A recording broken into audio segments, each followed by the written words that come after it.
Hello everyone, welcome back to my channel.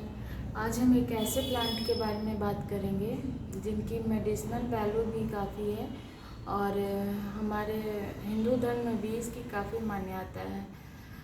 तो अभी आजकल तेज़ बारिश की वजह से लोगों के जैसे जो गार्डनिंग कर रहे हैं उनके प्लांट्स सूख जा रहे हैं या कभी धूप पड़ रही है, इसकी वजह से प्लांट्स पे बैड इफ़ेक्ट पड़ रहा है। तो इसके लिए हम ये तुलसी प्लांट को कैसे हरा भरा इस सीज़न में रखें और कैसे इन्हें ग्रो करें, इसके बारे में हम डिटेल में आपको बताएंगे।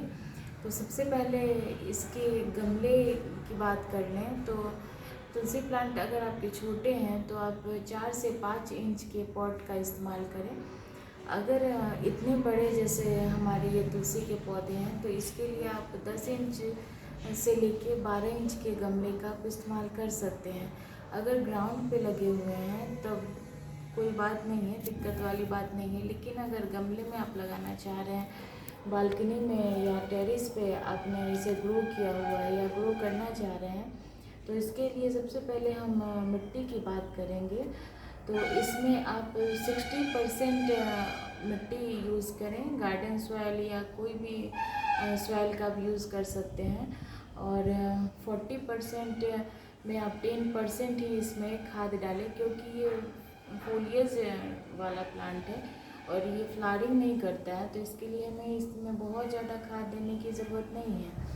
और 30% इसमें आप कोकोपीट का इस्तेमाल कर सकते हैं, थोड़ी मात्रा में आप सेंड मिला के इसको आप लगा सकते हैं। इसे ग्रो करने के लिए अगर आपके पास प्लांट नहीं है तो इस टाइप की सीड्स आती हैं, तो कहीं पे भी आपको इस तरह के सीड्स दिख जाए तो इसे तोड़ के आप मिट्टी में सिंपली स्प्रिंकल कर देंगे तो ये आसानी से उग आते हैं। इसे आप कटिंग से भी ग्रो कर सकते हैं। उसके बाद अगर इसे सनलाइट की अगर हम बात करते हैं तो इसे आप पार्शियल सनलाइट में इसे रखें, क्योंकि बहुत ज़्यादा तेज़ धूप की वजह से इनके पत्ते मुरझाने लगते हैं और ये सरवाइव नहीं कर पाते हैं। अभी अगर बारिश की पानी कंटिन्यूसली पड़े फिर अचानक से तेज़ धूप हो जाए तो इससे इस पर बैड इफ़ेक्ट पड़ता है। तो इसके लिए इस प्लांट को आप कम से कम 1-2 घंटे की सनलाइट प्रोवाइड कराएं और उसके बाद से आप इन्हें बारिश से कुछ दिन बचा के रखें, फिर ये अच्छे से सरवाइव कर जाएंगे। और विंटर में ये प्लांट डोरमेंसी में चले जाते हैं, जैसे और सारे प्लांट डोरमेंट हो जाते हैं, तो इनकी सारी ये जो लिव्स ग्रीन ग्रीन लिव्स दिख रही हैं ये सारे झड़ जाते हैं। तो आप ये ना समझें कि ये प्लांट डेड हो चुके हैं। इनकी इस तरह की अगर स्टेम है तो उन्हें आप खरोच के ऐसे खरोच करके इन्हें देख लें। अगर ये ग्रीन दिखेंगे तो आपके प्लांट फिर से सर्वाइव कर जाएंगे। अगर ये सूखे हुए दिखेंगे तो आपको दूसरे प्लांट लगाने की ज़रूरत पड़ेगी। तो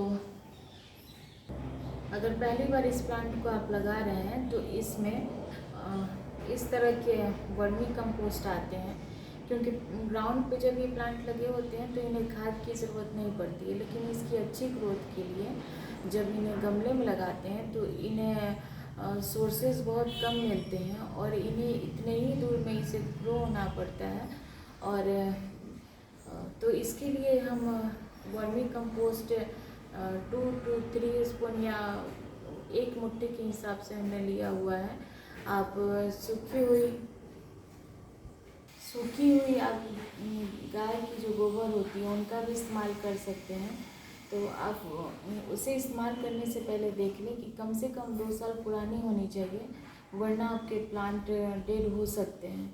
तो वर्मी कंपोस्ट अगर आप यूज़ करना चाहते हैं तो और ये एप्सम सॉल्ट है। अगर आप इस प्लांट को ट्रांसप्लांट कर रहे हैं एक जगह से दूसरी जगह, एक गमले से दूसरे गमले में अगर आप इन्हें ले जा रहे हैं तो इसके लिए ये एप्सम सॉल्ट आता है, ऑनलाइन भी आपको मिल जाएंगे ये। तो ये क्या करता है, जड़ों को स्टेबल करने में इस प्लांट की काफ़ी हेल्प करता है।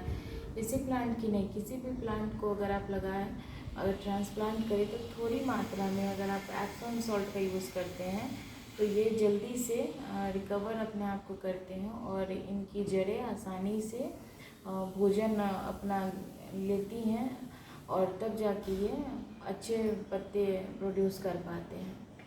उसके बाद अगर ये भी नहीं है तो आप के घरों में हल्दी आप मिल जाएंगी, तो हल्दी की इतनी सी मात्रा अगर आप लेके ऐसे सिंपली अगर आप इसमें स्प्रिंकल कर देते हैं तो ये भी प्लांट के लिए काफ़ी अच्छे होते हैं। अगर आपने थोड़े बहुत प्लांट लगाए हुए हैं और आपने कंपोस्ट नहीं खरीदी हुई है और कोई भी किसी भी तरह का आप कंपोस्ट यूज़ नहीं कर रहे हैं, फिर भी अगर सिंपली मिट्टी में भी इसे लगाते हैं तो आप हल्दी का इस्तेमाल ज़रूर करें। जब भी आपके प्लांट आपको लगे कि ये सूख रहे हैं तो आप उनमें 1 चम्मच हल्दी डालें। महीने में एक बार ऐसा करें तो आप देखेंगे 2 से 3 महीने बाद आपके प्लांट्स में न्यू लीफ आने शुरू हो जाएंगे और ये आपके घर में हमेशा बने रहेंगे हरे भरे। तो चलिए, अगर हमारी जानकारी आपको अच्छी लगी हो तो इस चैनल को लाइक शेयर एंड सब्सक्राइब करिएगा। Thank you so much for watching.